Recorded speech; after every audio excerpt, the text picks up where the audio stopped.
Thursday, April 10th, here on the Just Baseball Show. That's Aram and I am Peter Apple. And today, buy or sell hot starts.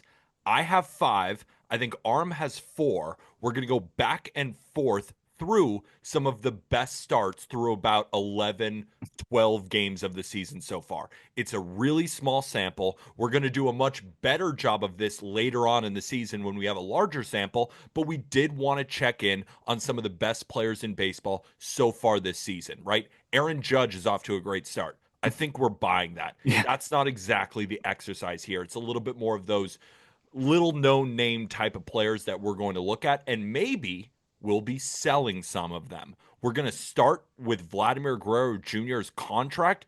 $325 million signing bonus. What the hell does that mean? Well, we're going to explain it. And at the end, I have a last word. And it is all brought to us by the sportsbook Born in Vegas. Remember, folks, use promo code JUSTBASEBALL on BetMGM for that $1,500 first bet offer. So what does that even mean? Well, you download the BetMGM Sportsbook app, whether that be on iOS or Android, and use promo code JUSTBASEBALL. Deposit at least $10 on your first bet, and if it loses, you'll get it all back in bonus bets up to $1,500. But remember, gambling problem? Call or text 1-800-GAMBLER. Must be 21 years or older. Terms and conditions apply. Aram, before we even talk about Vladdy, Manny Machado has 6 steals. Yeah. Did you see? I was press a record button right in the middle of this A's versus Padres game, and I'm watching the first inning, and Manny Machado stole his 6th base. And I'm thinking to myself, is this a revelation? What is this? I don't even have a takeaway on it. I just can't believe it. So I was gonna say maybe we just do buy or sell base stealers so Yeah. far this season because you've got him with 6 now. Unless it was a mistake when I was doing the weekend roundup, it showed me that yeah, Josh Naylor has 3 bags. Like that's another one. That's insane. Tommy Pham's got 3. That's not as crazy, but also, did you see him in the outfield with 2 batting gloves on? I was about to post that picture on Twitter and say, it looks like Tommy Pham just hates being in Pittsburgh right now. But 2 batting gloves is crazy. Well, he Um, doesn't, he's also got the like shiesty mask on because it's freezing out it there. is So he's cold. got the batting gloves, the shiesty sitting out there while his team can't even hit, right? We're recording right after it was a Cardinals Pirates. It's 1-0 in the 12th inning. They haven't scored a Oh run. my He's probably not God. enjoying himself right now. Eric Fetty's 6 inning no hitter. Yeah, that's that's and they pulled him, right? They pulled Fetty. Yeah, they pulled him at 88 pitches, which pissed me off, even though I totally understand why. It's the beginning of the season. He's at 88 pitches. He's in the 6th inning. Makes sense to pull him, right? He's not going to finish the no hitter. I don't care. I Yeah. don't care. It still upsets me. I wonder, yeah, and like Fetty too, like the story, it'd be cool. Like came back from KBO, throws a no hitter, blah blah blah. But it's like par for the course now. That's the challenge with the no hitters now is like I don't even really get excited about the no hitter watch unless they're also at like a ridiculously efficient pitch count. Yeah. So it's like you have to almost watch 2 things at the same time. But the interesting part of that is a couple years ago we had the conversation of like are no hitters becoming too common? Like, how cool are they at this point, or whatever? Now you have to be so economical with your pitch count. I feel like no hitters are like way more elusive again now, and it could be a really fun challenge within it now, where they're probably going to be way less frequent, and like an individual no hitter, I think is going to become even more novel again. Sue me, though. I miss the Edwin Jackson no hitters where he'd be at 148 pitches in the 9th inning. I want to see those again. What Yeah, I happened? agree. You I tell me agree. Eric Fetty can't do that? Of course he Yeah, can do that. he could. Yeah, that's the one guy I'm definitely just letting him go. Like I think Fetty's okay. He could probably throw 110 pitches and be all right. Maybe the Cardinals are getting him ready for a postseason push. They're trying to manage his innings. I mean, I would. They're looking decent out of the gate. Although, oh my gosh, it's the 13th now. 1-1. That's insane.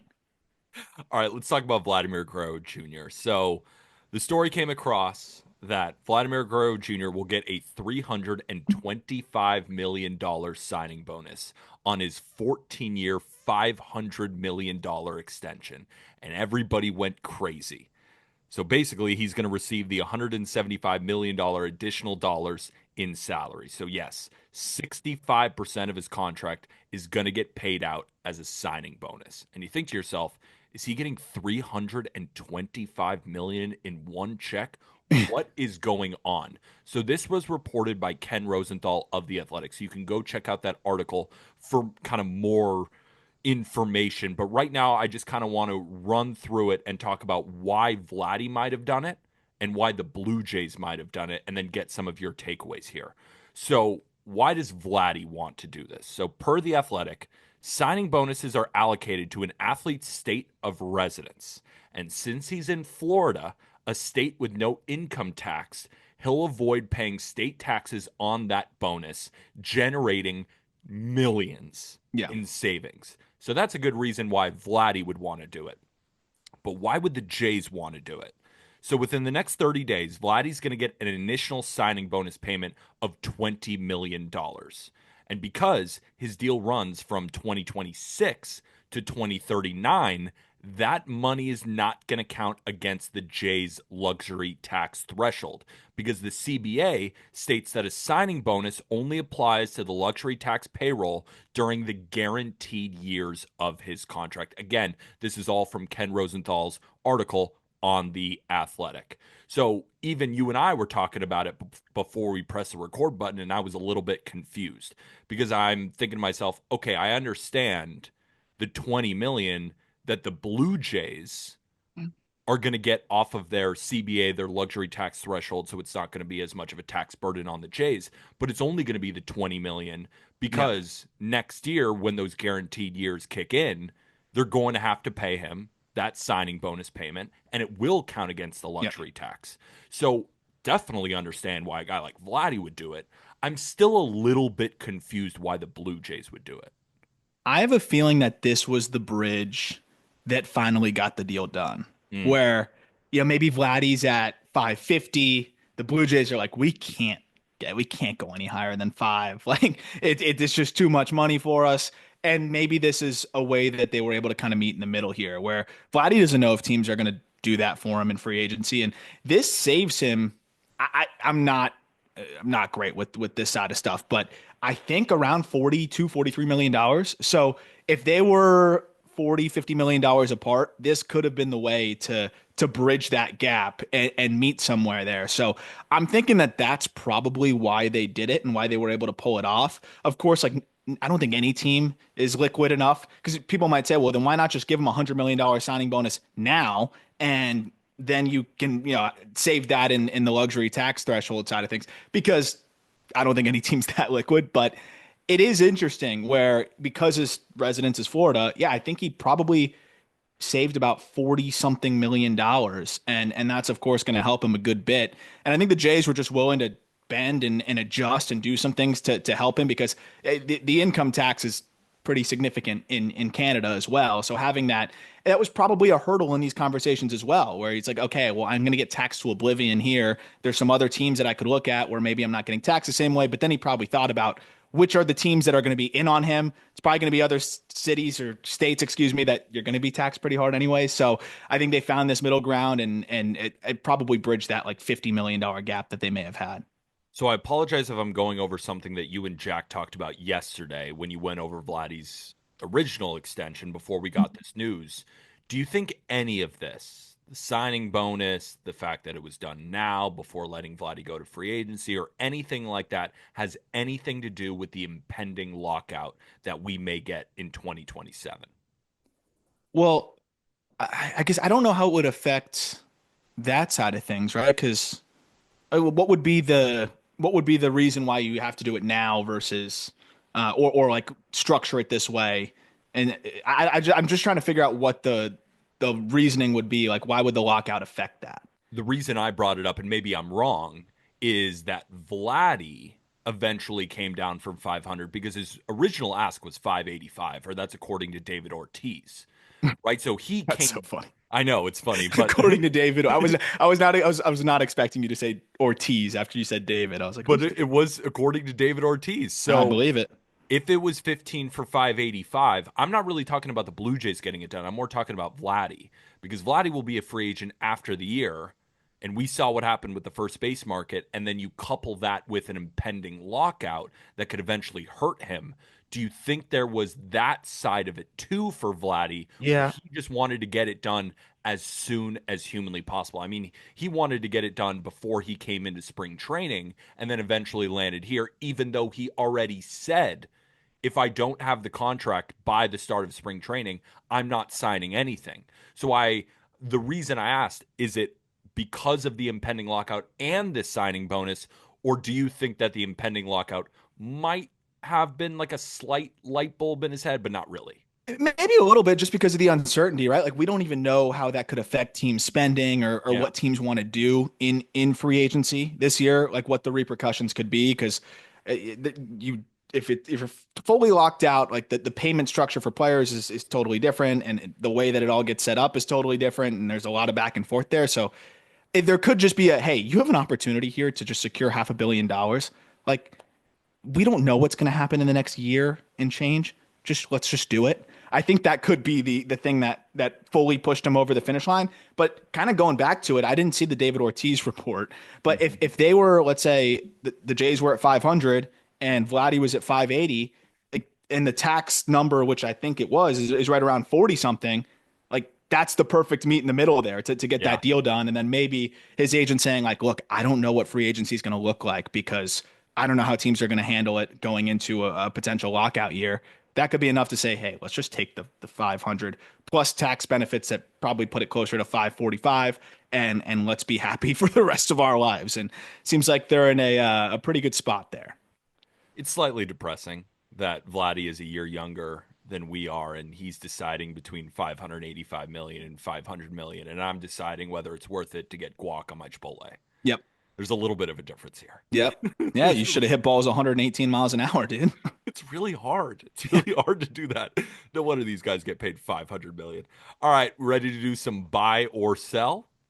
And I do want disclaimer, super small sample size. That's why I think it's like a super challenging exercise. Yeah. It's like almost like a way too early version of this.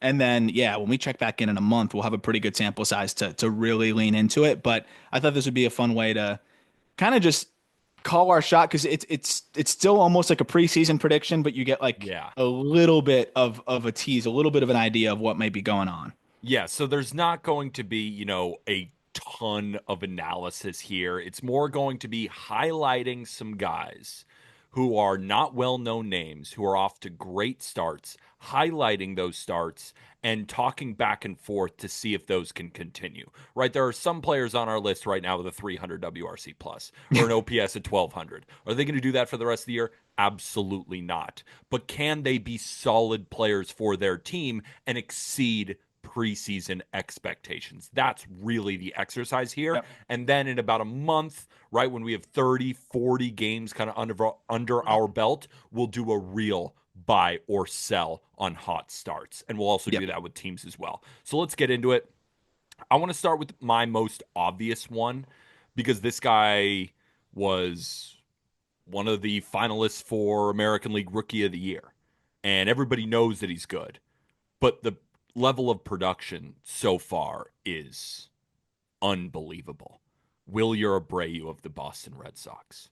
This season, he's hitting 412 with a 524 OBP, 765 slugging percentage for a 1289 OPS with a 256 WRC plus. Wilyer Abreu has been 156% better than your league average hitter with 3 home runs in 12 games. He's cut the strikeout rate in half to 14%. It was 28% the year before, and more than doubled his walk rate to 19%. And when you go and you look at Wilyer Abreu's Baseball Savant page, I mean, it's redder than like Aaron Judge's after a peak season. He's hitting the ball hard. He's not chasing. He's not swinging and missing. He's walking at an elite rate. We already saw him gun a guy out at third base in a game a couple of days ago. We already knew he was a good fielder. We knew he was a good hitter. But I don't even think the Wilyer Abreu fan pages on Twitter could have predicted what he would do to start the season.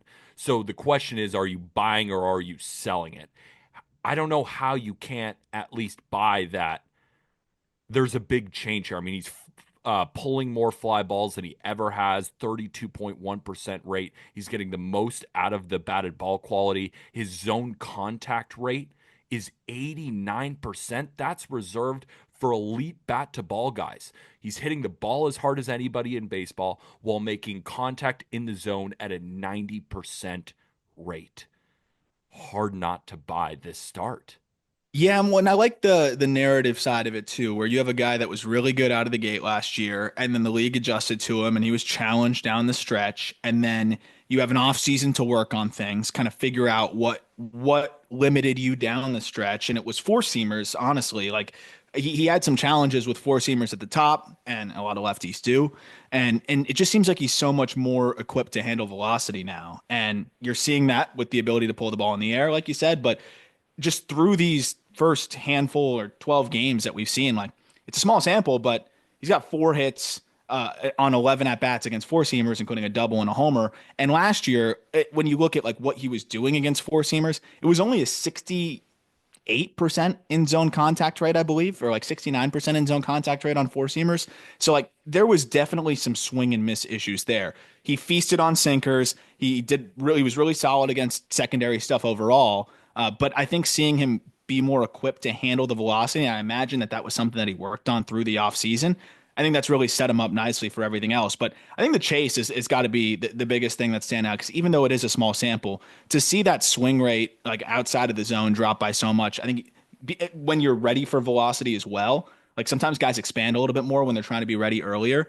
Having that duality there, it tells me the game's slowing down for him a little bit. And I mean, with his defense and what we saw from him in the first half, I definitely buy that this could be a season where he's taken another step forward. He's slugging over 600 against off-speed pitches, breaking balls, and fastballs. He's slugging 1,000 Yeah. against breaking balls. But you're right. He's never really had problems hitting these off-speed pitches or these breaking balls. It's mostly been the fastball, and this year he's hitting 381 against them. So, again, he's off to such a good start, and he does have a high floor because he is a good defender in right field. He does have a cannon for an arm, so he's always going to be a good defender out there, provide you some value, and then you hope he's around an 800 OPS. But the Yep. reason I'm buying it is, do I think he is going to have a 1289 OPS? Absolutely not. But he was 781 last year. I think this is going to be probably an 850 OPS guy with good defense, making him one of the better corner outfielders in Major League Baseball. We're talking about who the Red Sox should trade here. It ain't Wilyer. Yeah, people are dangling him now. I don't think you can. And just to like show the discrepancy, and I think it was a little bit of a swing path thing as well. Against sinkers last year, or pitches that registered at least as sinkers, he hit nearly 400. And then against four seamers, he hit 230. So just being able to level that out a little bit, I think has been absolutely huge. And I mean, yeah, if he's an 820 OPS guy with his defense and everything, that's a 4 or 5 win player. So I mean, the Red Sox have one of the more talented and controllable outfields in Major League Baseball. And that's not even including Roman Anthony, who they got to find a spot for sooner rather than later because he's mashing in AAA. Who's up for you? I'm going to go with, and this is kind of just like confirmation bias, but I'd be remiss if I don't talk about him because we talked about him a little bit this offseason, is Tyler Soderstrom. And I'm just buying all of the stock in Tyler Soderstrom right now because you have a tangible swing adjustment here working for him as well. And then you pair that with what he's doing, where he's tied for the league lead in home runs right now with 6. It's him and Aaron Judge, right? So, I mean, that's outrageous. It also helps that he's playing in a ballpark where the ball is going to fly a little bit more in Sacramento. But, I think that's part of the reason why I'm excited about what he's doing. You move him from the Coliseum to there. I think he's going to be rewarded more for elevating. But he was a guy that expanded the zone a good bit at points, especially when he was in the minor leagues and climbing through there. But the mechanical change that I really like is before he was I'm trying to think of the best way to describe it, but the toe tap where you gather and your toe, like your foot goes towards your back leg and then back forward again. So you have this weight kind of sway potentially if you don't control it well enough when you have your foot going in and then back forward. And that's what he was dealing with. His hands were lower and he just had a lot more moving parts, and the weight shift would kind of drift backwards than forwards. Now his hands are pretty much right in his slot and he doesn't even pick his front foot off the ground. He picks his heel up, coils into the backside and goes. So he sees the ball way earlier. He controls his weight way better. And we're seeing him just absolutely pulverize baseballs. Paired with that is the fact that I think he's able to just be more consistently on time. So he's hunting pitches he can do damage on. He's laying off of the breaking balls that gave him trouble last year, and even the fastballs that set up those breaking balls. Like take a strike if you have to. Like the zone swing was really high last year. Now it's like if it's dotted on the outside corner, tip your cap and stay true to your approach there. And he's been able to do that. I mean, the fact that you have a mechanical adjustment and he's getting on plane earlier and he's driving the ball hard to all fields, but now pulling it really hard in the air as well. And you have these results already, and he's in a better hitter environment. I'm buying all the Tyler Soderstrom stock. I think he's going to have a monster year. And of course, he's going to slow down a little bit because he's matching Aaron Judge's output in a lot of ways right now. But I think this is a guy that could hit 30 plus, no problem this season. When you turn on an A's game and you watch Tyler Soderstrom, you almost cannot believe he's 23 years old because of how professional the AB looks every time. And to your point about the results, 378, 440, 822 slug for a 1262 OPS is outrageous. Batted ball quality looks good. I guess my only concern would be the slight swing and miss so far, but again, he's 23 years old, and I'm trying to find a concern here. Yeah, I mean, he's going to strike out a little Yeah. bit, but like in the zone, it's still 86%. Like the chase rates being significantly better. Yeah. He's going to mash, man. And like the fact that he's going to be 23 for the entirety of the season and just keep getting better and better and better.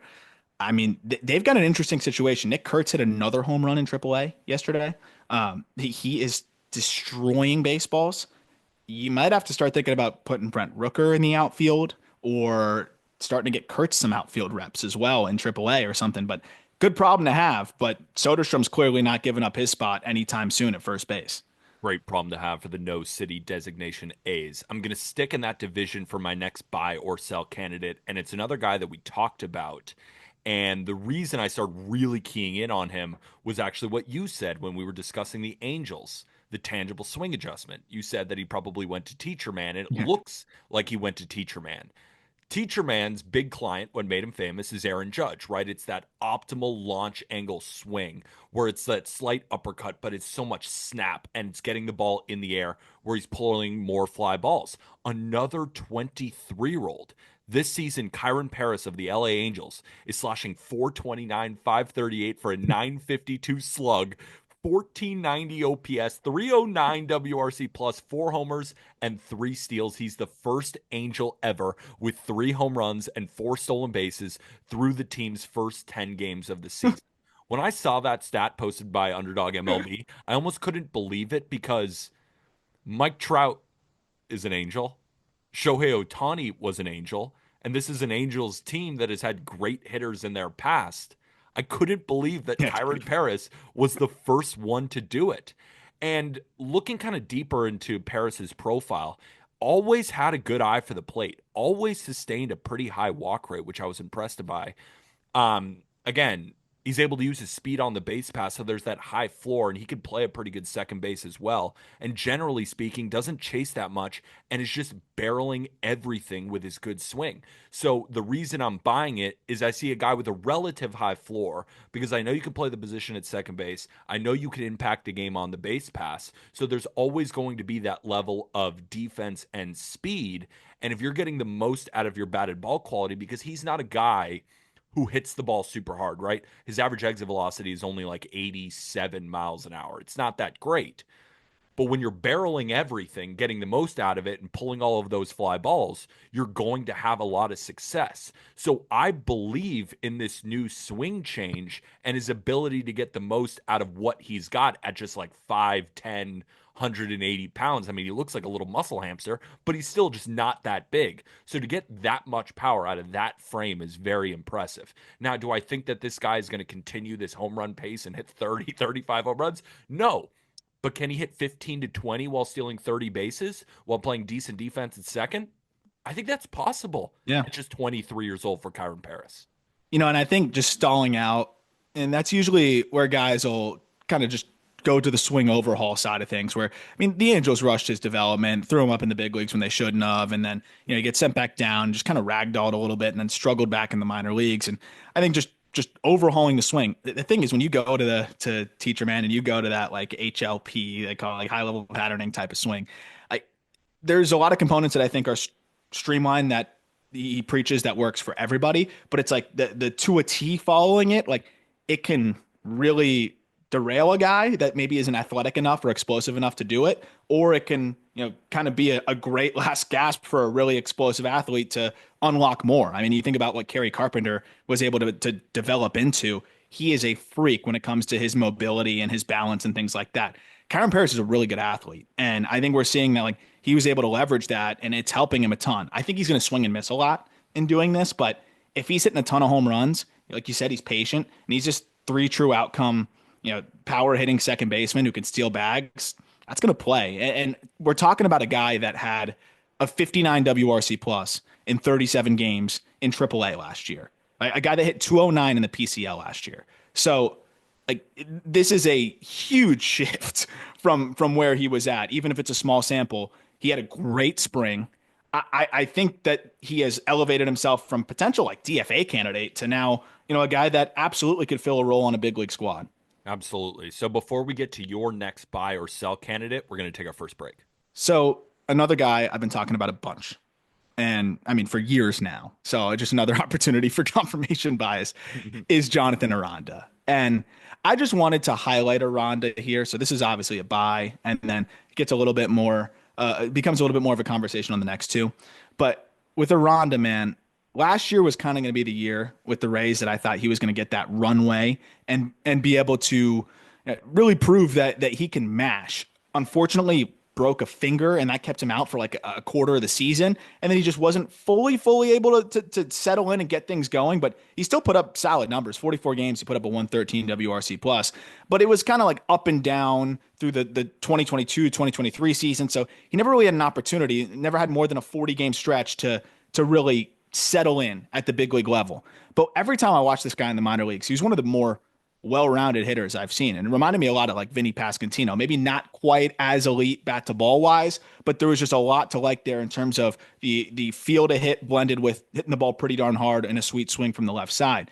And I really just felt like he just needed to get that consistent runway to be able to adjust and also just be healthy. This is a guy that in the minor leagues was a career 302, 390, 480 hitter with a 19% strike rate or strikeout rate. He's always been patient.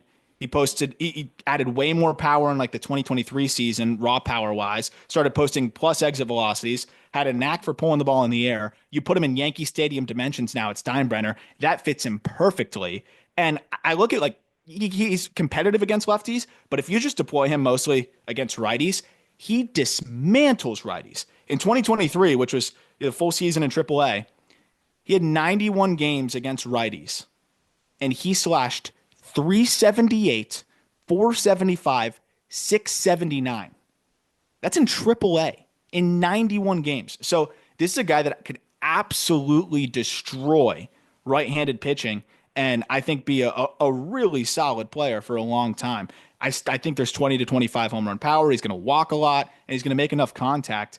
The Rays have a good piece here with Aranda, and I think they're going to continue to roll him out there pretty frequently. And he'll probably still get a fair amount of reps against lefties too, but against righties, I think he can be just an absolute killer.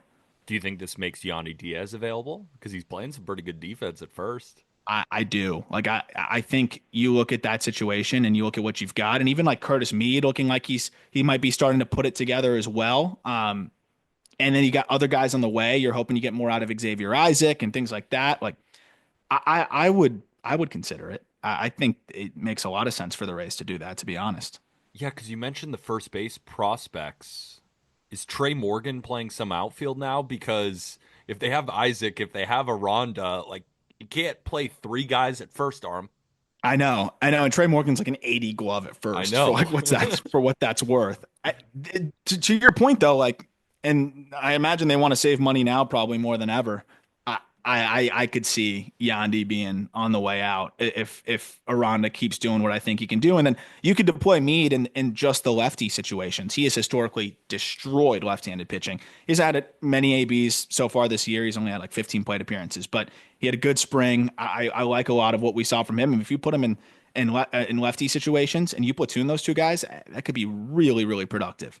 And that's why I, again, wanted to do this exercise because what we're doing right now is really highlighting some really good starts. But it also, you start to see a puzzle piece or so start to form. Not the whole puzzle yet, but what I mean by that is we're starting to bring up potential trade candidates, right? A Yanni Diaz to keep on the mind of some fans who may be fans of competitive teams who may need a first baseman and start to think, I'd be definitely interested in acquiring Yanni Diaz for that bat. So, again, that's why I wanted to do this exercise. I'll move on to my next guy.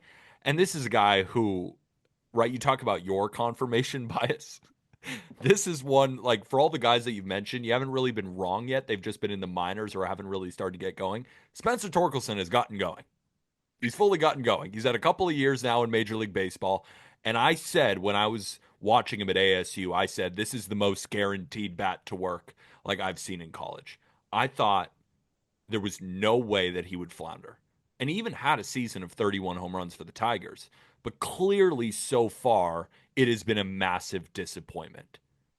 But not this season. Spencer Torkelson is hitting 310, 408, 643 for a 1.051 OPS with 3 home runs in about 49 plate appearances. Again, and I'm going to be an Aram merchant in this episode because you mentioned the swing change. And not really a swing change, just more like getting back to the simple approach that it was at ASU. And when you said that, and then right, because my eyes watching Torque, I'm thinking to myself, this looks like what it looked like at ASU. And then you saying that it was a tangible swing change to get back to that, then I watch him again and I say, yes, this is what I was looking for, right? Simpler approach. The zone contact rate is up, but the zone swing rate and overall swing rate is down. He's just making better swing decisions. He's pulling an absurd amount of fly balls, nearly doubling that rate from the previous season. He just looks happier. I know Yeah. that's like bad analysis, but he looks so much more comfortable and he looks more confident up there. And then what we see are the results that we were all expecting.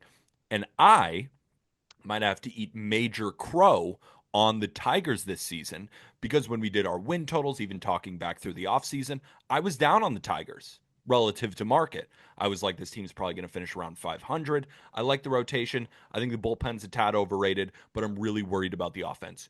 Who's going to step up beyond Riley Green, beyond Kerry Carpenter? Now, Zach McKinstry is hitting 355 right now. I don't expect Yeah. that fully to continue, but Spencer Torkelson, I do. And with him now in the lineup, makes it a lot better. And he, I think, would be a big reason why my take on the Tigers will eventually become wrong. I mean, like we said, that's not a guy who I would have even factored into the calculus at all when assessing the Tigers. I didn't even know if he would be here. So to be doing what he is doing for them, I mean, it is absolutely huge, and it does just look more natural and comfortable. And I always talk about it like guys adjusting and adjusting and adjusting. Sometimes you end up just drifting so far away from where you used to be. It just looks so much more compact, comfortable, and repeatable. And you can tell he's feeling it again too. I imagine he probably feels as natural as he has felt since Arizona State. So to see that too, and then I'm comparing it side by side, like he had a lot more moving parts hands wise. He's starting a little bit more preset on his backside and just trusting his bat speed and his ability to get to the ball because he's never had huge whiff issues. And even when he was struggling, like I remember looking at the batted ball data and like nothing looked that bad. So I did think there was a mental component of it as well, and getting sent to AAA. And there was times I was watching some of those AAA games, like he was moping around a little bit. And I get it; it's really tough. But like now, just having that freedom and I think confidence and trusting that he's going to stick there and not be optioned or whatever, or have to hit your way back up to the big leagues. The strikeout rate's a little bit high out of the gate, but I would say even the underlying numbers point towards him actually chipping away at that strikeout rate as he gets more ABs. So, I mean, this is a huge development for the Tigers that I don't even think the most positive Tigers fans would have expected. Yeah, even a Spencer Torkelson fan page. I don't know if they're there for him.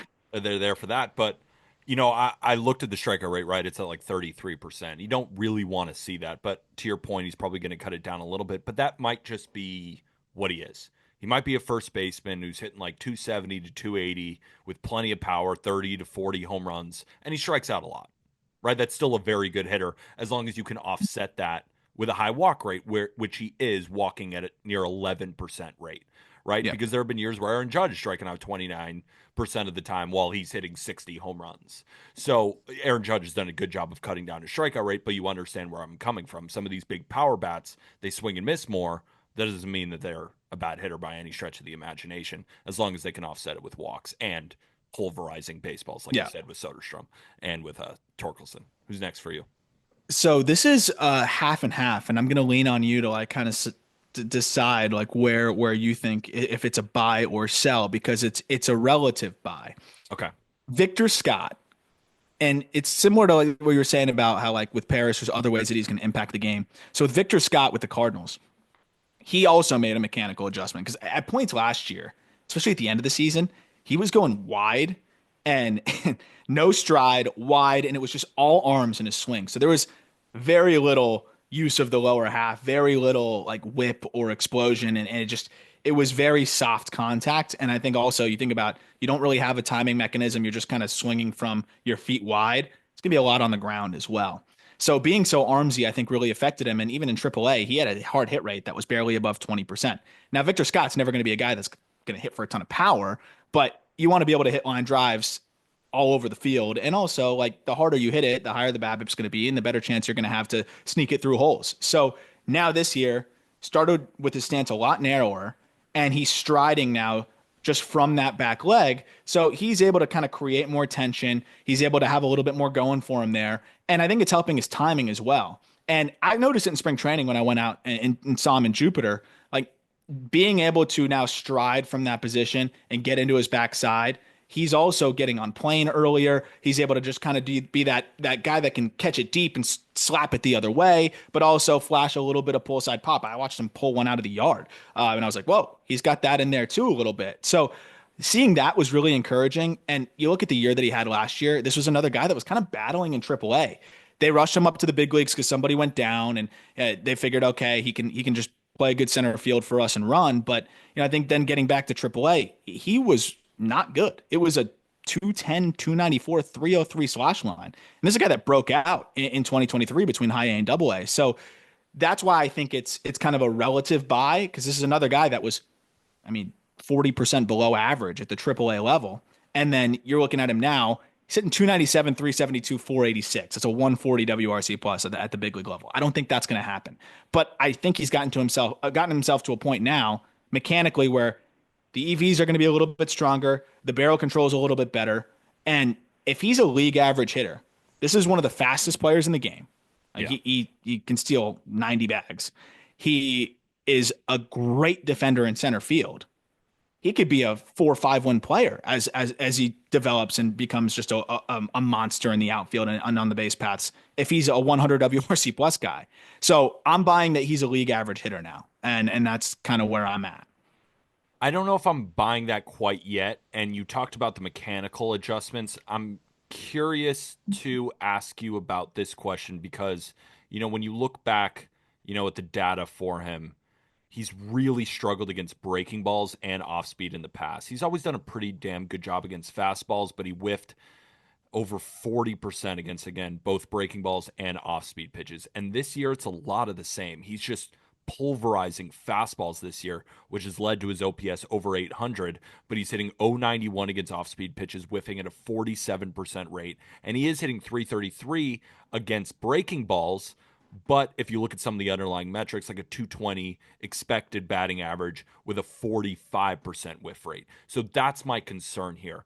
Will he just continue to get spun to death even though the swing changes are there? That would be my issue. But to your point, it's a higher floor because of how fast he is, because of how good the defense is. So he's going to be valuable in that sense. But when he's not valuable is 2024 when he's got a 500 OPS. Yeah, correct. But can he have a 700 OPS and a 92 WRC plus? If he does that, that's a 3-win player. And maybe not 4 or 5, but that's a valuable player. So I think I'm buying that. I think I'm buying a 3-win player, 710 OPS with 30 bags, which is a good player. This is a team that was deploying Michael Ciani consistently, right. So he would be Michael Ciani on steroids. And that's actually a decent player. Yeah. But Michael Ciani, the amount that they were playing him, like just not the move. Um, that's the thing. The breaking balls could be a challenge. I think it was more of an issue when you're going no stride and you have no negative movement. It's just you kind of just push forward. And with the way that I see him kind of getting on playing earlier, I think it's going to help him. The swing decisions have gotten a lot better too. It's small sample, but in the spring it looked that way as well. So that could be the thing that limits him. But if he hits fastballs hard and changeups well enough and doesn't chase a ton, you can with that speed you can slash and dash your way to a 95 WRC plus and be a good player. So that's why I think that at the very least here, the Cardinals have a solid everyday outfielder, even if he's your everyday center fielder. If he's your nine hitter, like that's a really solid piece because of the stolen bases and the defensive value that you're going to get. Absolutely. So my next guy is where confirmation bias meets general fan bias.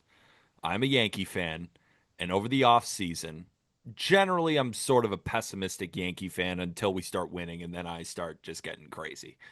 But over the offseason, right, I took the Yankees under. I didn't bet it, but I recommended it, and I just wasn't that high on this team. But I did talk a lot about Ben Rice, and I talked about how I think it will be amazing for both Ben Rice and the Yankees that, I mean, it's not a good thing, but Giancarlo Stanton with these elbow problems, that Ben Rice will get a lot of run at DH. And I think ultimately, once Paul Goldschmidt is gone, I think the Yankees found their first baseman of the future. This season, Ben Rice is slashing 323, 447 for a 645 OPS, or 645 slug, excuse me, for a 1,092 OPS with a 210 WRC plus, two stolen bases, two home runs. That walk rate is up 7% from last year to 18.4%. Strikeout rate down 4% to 23.7%. And the reason I wanted to bring those up particularly is because even when he came up, he displayed good plate discipline early. He walked more than he struck out in his first 40 plate appearances as a big leaguer. And then it kind of looked like he was starting to press a little bit, whiffing a lot more than he normally does last season. But this is a guy pre-All-Star break, 808 OPS. He's a former catcher turned first baseman. And again, when he came up, there's always that, I don't know a good way to put it, but I feel like mentally it's got to be tough for a player knowing you're pulled up just to get sent back down when Anthony Rizzo comes back last year. That's got to just feel weird. But now with a complete runway here, Aaron Boone cannot take this guy out of the lineup. He hits the ball so damn hard, an absurd 72% hard hit rate to start the season, again, with sound plate discipline. Didn't chase last year and is in the 96th percentile this year. So it's confirmation bias and it is actual bias, but everything looks phenomenal for this guy, right? Came up last year, learning a new position, already knows that Anthony Rizzo is on his heels, starts pressing a little bit, has a full offseason. Now he has a runway, feels comfortable, and everything is coming together for this guy. Now, is he going to post a 323 average with a OPS at 1100? No. But his swing is perfect for Yankee Stadium. The only reason I'm afraid, I probably would have said the same thing about Greg Bird when when if we had a podcast at that time, because I fell in love with Greg Bird the same way. I thought that guy's swing at Yankee Stadium was a match made in heaven. The difference between Greg Bird and Ben Rice is Ben Rice's plate discipline is so much better, Yeah. right? Hits the ball harder now. I mean, 72% is absurd. That'll, of course, come down. But I think this guy has all the makings of an above average offensive piece at first base who's perfectly suited to hit in Yankee Stadium on the short porch. Well, the other crazy thing about him is that he's played 400 baseball games since high school. Like he played 23 games at Dartmouth in 2019. Then he played seven before COVID banged the season. Then he signed from there. And, it's just kind of crazy to see just the way that things have gone, where then he's a 12th round pick in 2021, but they didn't have the season that year either because Ivy League didn't play. So when we saw him up last year, like he had played less than 300 games or right around 300 games since high school. So like that's an insane part about this as well. So like you might look at him and say, oh, he's 26, but in like baseball years, he's like 20 because Yeah. he's legitimately barely played. So that's a really interesting wrinkle in it as well. And like he's going to just keep getting better. The one like sell side of it for me is that I think he's a platoon bat and a bulk platoon bat. I don't know how he's going to fare against lefties at the big league level, but maybe he gets more comfortable doing that because he's barely faced lefties, period, compared to Can't a put lot a of other ceiling guys on that are. him. Can't put a ceiling on him. We see Kerry Carpenter now mashing lefties. All he needs a shot arm. Just give him a shot. Yeah. But I mean, again, you could make a really nice career out of just destroying righties. So, I mean, I love, like, it's, if we say buy or sell, it's more of like guys that we're buying, Yeah. but it's hard to sell this bat at ball quality. I would say the only thing I'm selling is that it may not be every single day. Like he may be a guy that you pull out of the lineup left on left, but he's got time to prove that that may not be the case. So I have one more, and it's gonna hurt. And I more just want to talk about him to start because your list is done, right? I've got the one that I'm selling, Okay, go ahead. Give us one that you're selling. and he's a more proven player, but the start that he's off to, I just want to be out in front and say I'm not buying it at all. Okay. Tyler O'Neill. Mm. The Orioles, like, they paid him. I think he's going to fill a role decently well for him. But what I'm selling is that the right on right success. I Mm. just, he's off to a crazy start this year. He's hitting 314, 390, 543. And against righties, which is pretty much all he's faced so far, which is the craziest part, he's hitting 360. Um, he was dismantled by four seam fastballs last year, like right-handed four seam fastballs, and it was crazy because he was still able to be successful and put up pretty good numbers. And I understand that like you look, oh, but he had an 891 OPS, yeah, but when it wasn't going right, like he was swinging and missing at a ridiculous clip. And if you look at like right-handed four seamers, he hit 180 over the course of the entire season last year. And I'm looking at it now this year, like there's been a lot of ABs where he swings and misses through that four seam fastball and then it catches a hanger or times one up well. And I think that's nice. But he still isn't really hitting the four seamers yet this year. He's just been getting opportunities to hit other offerings. And I think it's going to be similar again, where he, every time he gets a right hander with a live four seamer, they're going to go heavy into it and they're going to buzz it at the top. Like he's swinging and missing in the zone still at a 26% clip against the four seamer. It's a 16% swinging strike rate. And only two of his 11 hits have come off the four seamers. And he's getting a lot of them already. I think he's going to get more. With hitting 180 over the course of the season against him last year and the early success here, I just think it's so hard to have success if you have such bad numbers against right on right fastballs. And the fact that he got off to this start, I just wanted to like highlight that I just don't think it's going to continue. And I think we're going to see a similar year to last year, where it was really great out of the gate and then kind of taper downwards. Unless they just mostly deploy him against lefties, because I like him filling that role, but I don't know if I trust him to maintain this production and be able to overcome the struggles of right on right four seamers. I'm laughing because I just can imagine an Orioles fan listening to this. We're talking about all these young stars in the game. Like Tyler O'Neill's been in the league for like 8 years, and you're just like, no, it's not going to work. It's just, I don't like, I'm selling that he's going to fulfill that contract. Like, I wow. think it'll be fine.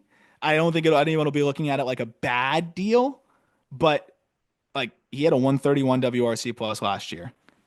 I'm selling that he matches that. I don't think he even matches that. Mm. You don't I think don't he's think going he to? hits 30 homers. I don't, and like I said it going into the year a little bit, and Yeah. like and he's striking out 19.5% of the time so far. It's such a small sample size. Struck out 34% of the time last year. I'm selling that there's any improvements. Maybe he matches or gets close to it, but I don't even think he's going to do that. I guess that's what I'm selling is like, you're not going to get exactly what you paid for, assuming you paid for what you got last season if you're the Orioles. No, it makes sense. You don't think he's going to strike out at less than a 20% rate like he's doing right now for those? No, and I don't think he's going to put up a 130 WRC plus. He's got a 167 right now. Hmm. I hope I'm wrong though. I love watching that guy muscle balls out of the yard. He's a unit. I really hope you're wrong on this one because Tyler O'Neill, when he's hot, is fucking awesome. It's I mean, awesome. this is a guy where it's not quite Schwarber in June levels when he's hot, but it's just power and speed, and you see that jacked body on full display, and it's just I got to be careful sometimes when I'm talking about other men, but sometimes it's getting me crazy.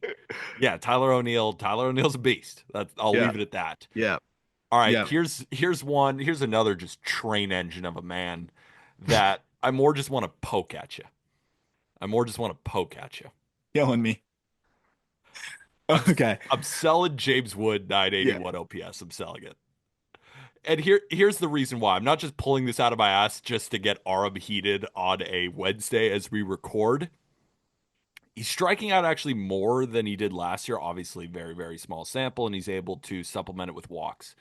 I'm so sick of seeing this guy hit the ball on the ground so much. I'm so sick of it. I know he's barely had a career, but it's more about expectations, and I don't know if his swing is just geared to hit the ball on the ground. 72% ground ball rate. I mean, he hits the living piss out of the ball. He's made some good plays in left, but also some bad plays. He's a bad defender currently in the outfield. So you got a bad defender hitting the ball on the ground a ton. He's chasing outside the zone. He swings and misses a lot, but because he's so damn powerful, when he does hit the ball in the air, it soars. It's gone. So what I'm selling, first of all, I wanted to say it now because he's got a 981 OPS, but I still think that this guy is going to go through ebbs and flows all year. I think eventually James Wood is going to be one of the best players in baseball. What I'm saying at 22 years old right now in 2025, I mean, I'm not even buying an OPS over 850 this year. And that's why I kind of wanted to bring it up. Again, if he's an 830 OPS with 25 jacks, like that's a great 22-year-old season. So that's what I'm selling. I would say, like, I would bet you he finishes with under an 850 OPS this I mean, year. that's really high. It is really high. It is really high. So you know what? I'll go even lower. I'll say he's lower than 825. Because like last year was Last year was 781. 781 and a 120 WRC plus. I'm curious how many players, like qualified players, had an OPS above that. Because like that'll help me. Like Okay, here. Let me. I'm pulling it right now. Okay. So that would put him. You said 820. Yeah, I'll say 825. Jackson Merrill had an 826. There was 25 players, qualified players, who had an OPS over 825. 825 So OPS is damn good. yeah, Like, it's I really think I'm good. starting to Anthony realize. Santander had an 814. He hit 40 bombs. How many players were above an 800 OPS? 29. That's it? Yep. What? Okay. Maybe I'm not selling anything now. The more I've realized that an 800 OPS is elite now in Major League Baseball. It's so hard. This game is hard, man. If I qualify it by, let's say, 400 plate appearances, it's actually kind of crazy. I bet you a lot of listeners are like, really? It expands to 34. So basically, you're saying that my idea to kind of troll you is not working. It's a little shy because like I think he's gonna be around an 800 OPS. I do. And yes, he has an average launch angle of -2 degrees. I mean, come on. That's not great. But last year it was like a 55% ground ball rate. I think a guy like him could survive with that because he's home to first at elite times. Yeah. He hits the ball as hard as anybody. I mean, it's ridiculous. He's at 93 mile per hour, 93.5 mile per hour average exit velocity this year. And then, as you mentioned, like when it's in the air, it's absolutely gone. Like backside doesn't matter. And that's the other wrinkle. It's like Soto gets away with a high ground ball rate because he hits the living shit out of the ball, and when it's in the air, it's gone. William Contreras, kind of a similar situation there as well, although he's not off to the best start. But I think that's the challenge is like what would be like a sell year from him. I think it's still valid though. We're talking about a guy that I think people are expecting to make this like mega leap, and he's off to a 170 WRC plus start. I just think that there's no way he puts the ball on the ground at a 70% clip. Yes. And the more he's putting the ball in the air, the more homers there's going to be, even if it's at 55%. And the ability to leave the yard the other way with like on a line, I almost throw shit out the window with him. Like the batted ball markers I look at, I'm just like, you know what? Like Who cares? you're in your own realm. But I could see it resulting in a slump. And I think you have to stand by the soft sell. No, I'll stand by the soft sell because I do believe that this guy is going to be an 815 to 830 OPS guy, which again is a good hitter, but with bad defense. So the WAR is not going to look all that great at season's end. Like he'll be like a 3.3 win player with a Ooh, 126 WRC plus. really And good you're season, like, but it's a good yeah, season, but everyone is expecting a guy like James Wood to just take the world by storm and be a 850 to 900 OPS guy and put up a 4.5 win season. I just don't see that because the floor is not there with the defense. And I get that he's fast, which is definitely important. But when you hit the ball as hard as he does on the ground, like you can't really beat those out because he's hitting them as hard as humanly possible, right? So I don't see the mega leap. So that's why it's a soft sell. I it think might be a it might be a third year mega leap. I could could be a see third year. that. He's only 22, so I'm I'm gonna I'm gonna take the over 3.3 F4, but not by okay, much. okay, I think it's gonna be like a 3.8 to a 4. But if this guy gets hot, yeah, like it could be crazy because it's just the way that he can leave the yard to all fields. Where it's just if he gets dialed in there, it could be one of the heaters of the year. So that's what I'm kind of banking on. I think I do agree. I think there's going to be some streakiness, but also the contact within the zone's been pretty damn impressive. So yeah. if he's able to continue to maintain that, I'm hoping the defense gets better as he just gets more reps out there. I'm gonna take the over on 3.3. Okay, I'll take the under for fun. Um, so I think we're just now due for my last word. Yes. Again, it's very, very small, but I thought this was cool, and I saw it scrolling social media. It has absolutely nothing to do with baseball. Have you ever heard of the dire wolf? Oh, that was going to be my last word, actually. Isn't that crazy? So Yeah. What the fuck are we doing? the dire wolf is an extinct species of canine, and I'm reading off Wikipedia, which was native to the Americas during the late, I don't know what that word is, but it Oh, was about 125,000 to 10,000 years ago. The species was named in 1858, and two subspecies, I guess, are recognized. And what biologists have been able to do is mess with the genes of these dire wolves that they found off of fossils and have been able to replicate those in the wild. And yep. it is now something that scientists are trying to do. It's trying to bring back some of these extinct animals, like a woolly mammoth or something like that. And there's actually right now a couple of dire wolves that were born, and people are like, oh, are they just regular wolves? Are they dogs with like a little bit? And the scientists are saying, no, the genes of these wolves that they bred genuinely have most of the DNA of a species that was extinct 10,000 years ago. I think it's one of the coolest things that's ever happened in science ever. Yeah, I mean it's absolutely incredible. And I think they used what because I think what I was reading too is like the DNA is so similar to I forget whichever wolf they used to like kind of adapt it from that like the gray wolf. I think it was like 99% similar. So they just had to make some slight tweaks, however that works, and they pull it off. My thing is like I don't want to fuck around with this. Like this is scary. I don't want to bring back like crazy animals that have been gone for 13,000 years. I don't know. I just get like Jurassic Park thoughts and it freaks me out. But that is really cool. Um I mean, I wonder if they could like find a way to resurrect old Hoss Radborn because I was like about clearly to the say genetics that. were superior then in the human race. Clearly. Maybe we can resurrect some of that too. Like if old Hoss Radborn was pitching in today's Cardinals versus Pirates game, he would have thrown the no-hitter Yep. Yeah, well, and back in that day, no one got hurt, no Tommy John. So ever. clearly they were genetically superior. We'll see if the scientists can do that next.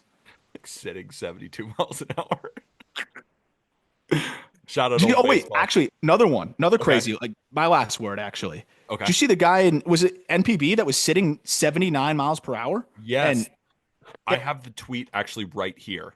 because That I was want to something. pull up the data. I'm gonna grab that real quick. Yeah.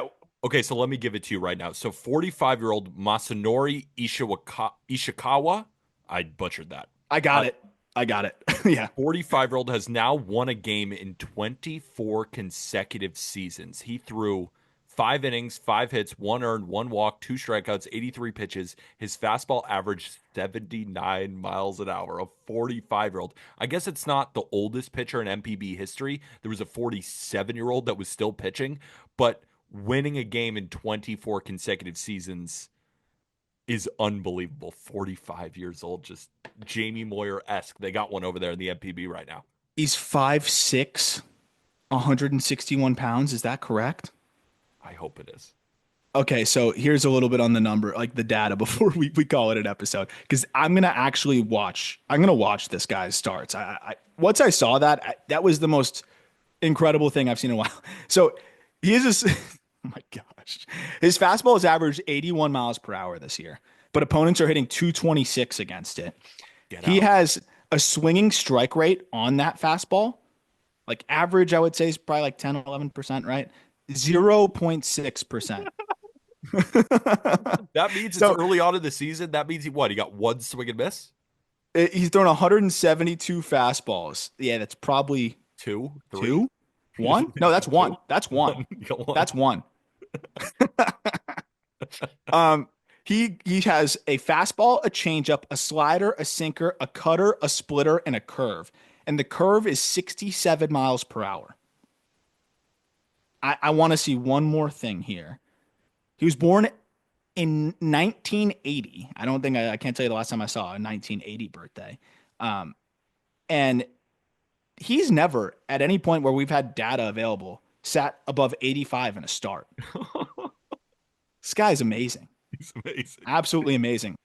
So, And last one for you. yeah. He has thrown 120 pitches or more on 6 different occasions. He's thrown 100 pitches or more on, I believe, 40 different occasions in his career. 50.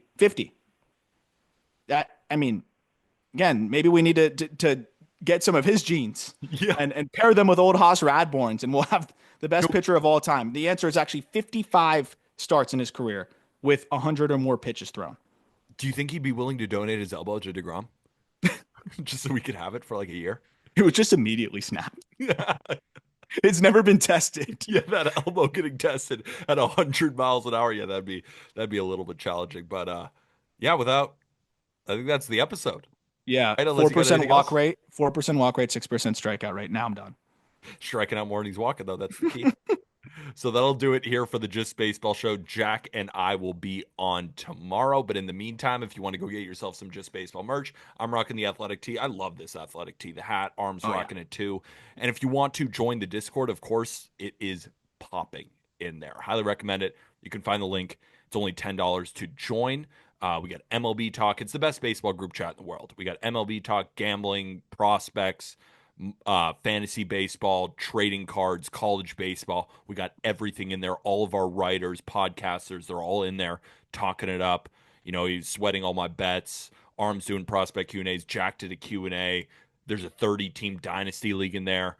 Make sure use the link in the episode description to join the Discord. But if you aren't interested in any of that, you don't want to spend a dime, totally understand. The best way to support the Just Baseball show, if you have been enjoying, is to rate and review 5 stars, whether it be on Spotify or on Apple Podcasts. And of course, if you have been watching this on YouTube and you've enjoyed, commenting down below any of your favorite takes that we had or anything that you hate that you want to let us know that you think that we're completely wrong, but also liking and subscribing to YouTube.